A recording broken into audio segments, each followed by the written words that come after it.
an awful lot of space for somebody who may want to downsize, because theoretically you could end up with upwards of 2,600 finished square feet, Uh-huh. plus two-car garage. We're also proposing a clubhouse with full fitness facilities, commercial kitchen, big meeting area for receptions and parties and whatnot. Possibly we'll have some other amenities in there, such as a woodworking shop. I'm looking at the possibility of a big hot tub and some other amenities as well. That may or may not include a boathouse out on the lake. That may or may not include a swimming pool, but I'm unsure about the pool part yet. There's certainly some opposition to it, and Opposition from where? well, Just some within. of the potential older purchasers may not necessarily want the additional costs of maintaining a Right. pool, whereas some of the younger ones are happy to have that. Uh-huh. I view that as just an additional fitness facility.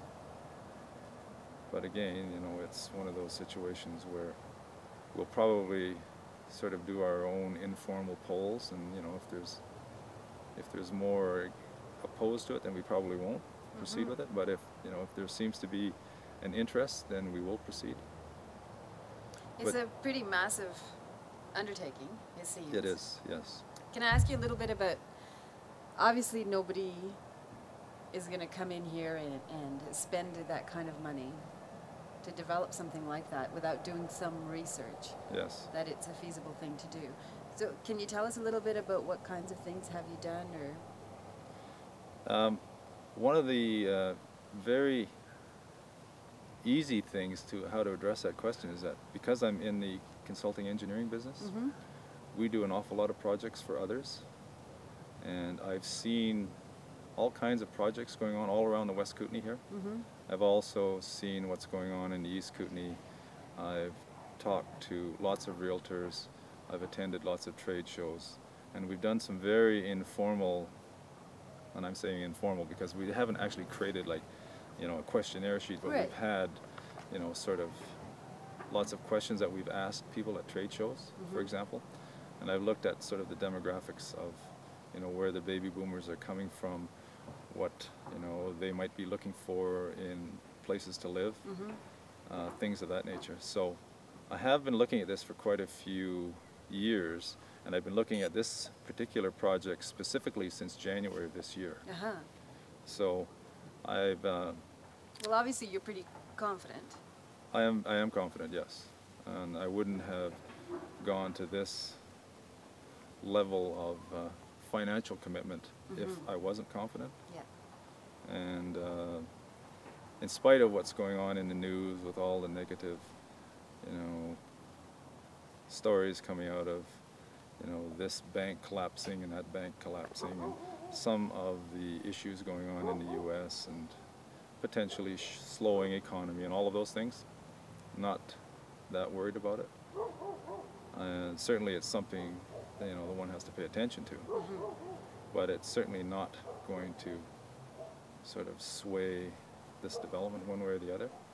The biggest thing is the sales. I mean, it's going to be done in such a fashion that we're only going to build as quickly as they're absorbed. Uh-huh. And if our marketing efforts and if our previous homework efforts are correct, then this thing should basically start to generate its own momentum here as soon as we get our first unit underway. And then there's something visible that people can actually walk through, they can touch, they can inspect, look at, sit down, and just generally have a feel for the product, Mm-hmm. as opposed to looking at these pretty pictures here. Uh-huh. Can I ask you before, I want you to show us the pictures, but before you do, as we're talking about just what goes on in our economy and places, obviously Kaslo is a small community. It is diverse. It isn't just made up of one type of people. There are people here that want to see growth. There are people here that don't want to see any growth.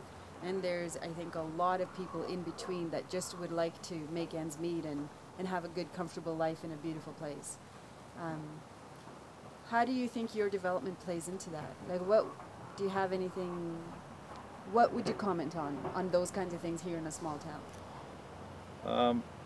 Just stepping back for our marketing purposes for 1 second, I'm viewing our potential buyers, not just Albertans, but I'm viewing them from the West Kootenay and from Kaslo, and I've talked to people from Cranbrook, and a lot of people, say 50 is that age group and up, they're very keen on good quality amenities, good quality living environment, etc.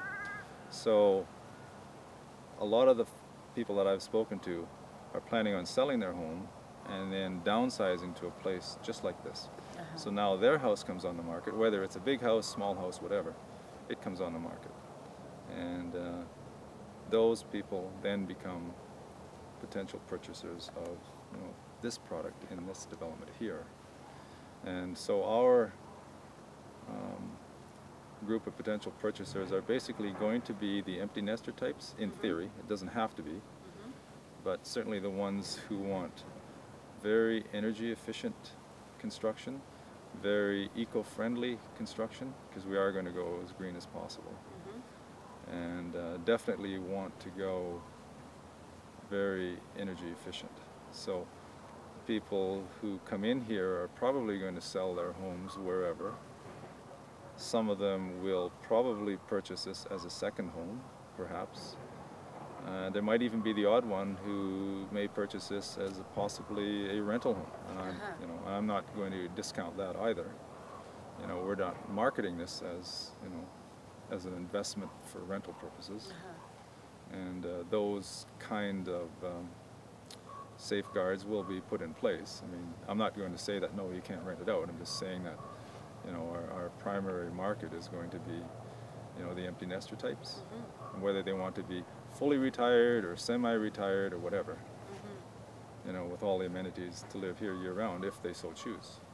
You know, because I'm not looking at this as just, you know, a summertime development where you come and enjoy yourself for the summer and then you go away and then you're done, and then you come back next summer. You know, this is a full year-round development. It's a lifestyle development, is what it is. That's great. So what about local employment? We are looking at using as many local tradesmen as possible. I live in Balfour, although it's not Kaslo, but it's only 30 minutes away. I'm hoping that's considered local.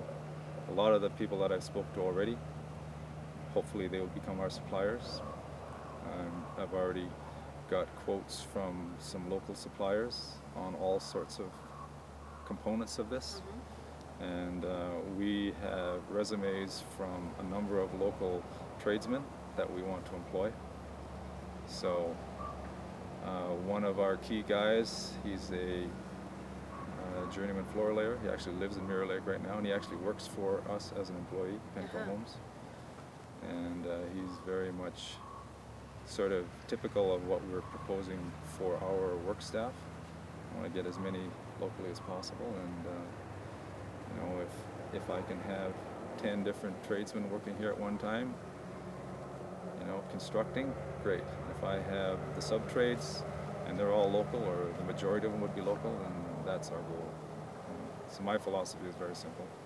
If I am going to contribute to the local economy, which I am, then I want to contribute in a very sort of sustainable manner. And you know, if we're spending the money, then I want to spend it here, you know, because the purchasers are going to come to buy here, so the tax base will be generated here. So That's great. very simple philosophy. Yeah, it does seem like